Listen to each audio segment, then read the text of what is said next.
जनपद संत कबीर नगर के प्रधानाचार्य बालिका इंटर कॉलेज निशा यादव ने गणतंत्र दिवस के मौके पर कहा कि ये दिवस हमारे देश की आजादी की लड़ाई में महत्वपूर्ण भूमिका निभाने वाले महान नेताओं को समर्पित है। उन्होंने कहा कि गणतंत्र दिवस हमें अपने देश के प्रति जिम्मेदारी और कर्तव्य की याद दिलाता है। ये दिवस हमें अपने देश की एकता और अखंडता को बनाए रखने के लिए प्रेरित करता है। निशा यादव ने कहा कि हमारा देश विविधता में एकता का प्रतीक है। हमारे देश में विभिन्न धर्मों, जातियों और संस्कृतियों के लोग रहते हैं, लेकिन हम सभी एक ही देश के नागरिक हैं। उन्होंने कहा कि गणतंत्र दिवस के मौके पर हमें अपने देश के प्रति अपनी जिम्मेदारी को समझना चाहिए। हमें अपने देश की एकता और अखंडता को बनाए रखने के लिए काम करना चाहिए। सर्वप्रथम मैं इस गणतंत्र दिवस के अवसर पर राष्ट्र के समस्त नागरिकों को हार्दिक बधाई और शुभकामनाएं देना चाहती हूँ और साथ ही ये अपील भी करती हूँ कि इस गणतंत्र को बनाए रखने में अपना सहयोग प्रदान करें। मैम, क्या महत्वपूर्ण भूमिका क्यों भारत में 26 जनवरी को लोग बहुत काफी मान्यता देते हैं? 26 जनवरी 1950 में हमारा गणतंत्र लागू हुआ था और इसी उपलक्ष्य में हम प्रत्येक वर्ष 26 जनवरी को गणतंत्र दिवस मनाते हैं। कुछ लोगों ने बताया पहले अंग्रेजों का कानून चलता था, अलग सिस्टम था।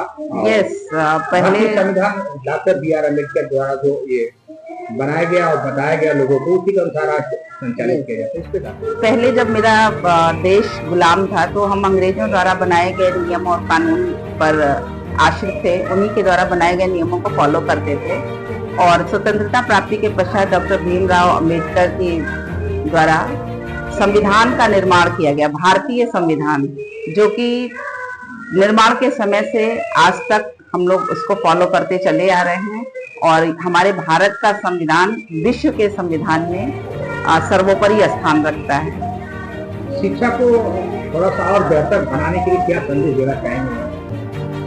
मैं सभी छात्रों से, अभिभावकों से, शिक्षकों से अपील करना चाहूंगी कि वे पूरे सहयोग के साथ, मन के साथ विद्यालय जाएं और वहां पर सीखें।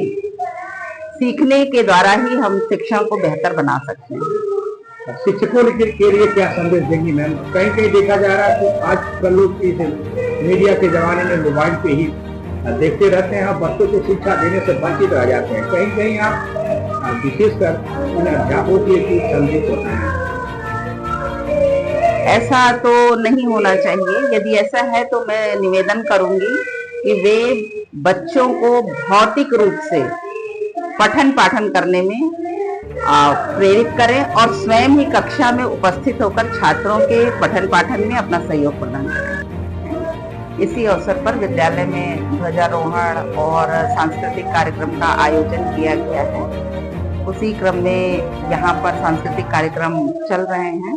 बच्चों ने बड़े ही हर्षोल्लास के साथ इस विषम मौसम में भी विद्यालय पर उपस्थित होकर झंडारोहण कार्यक्रम में प्रतिभाग किया और अब वो सांस्कृतिक कार्यक्रम कर रहे हैं।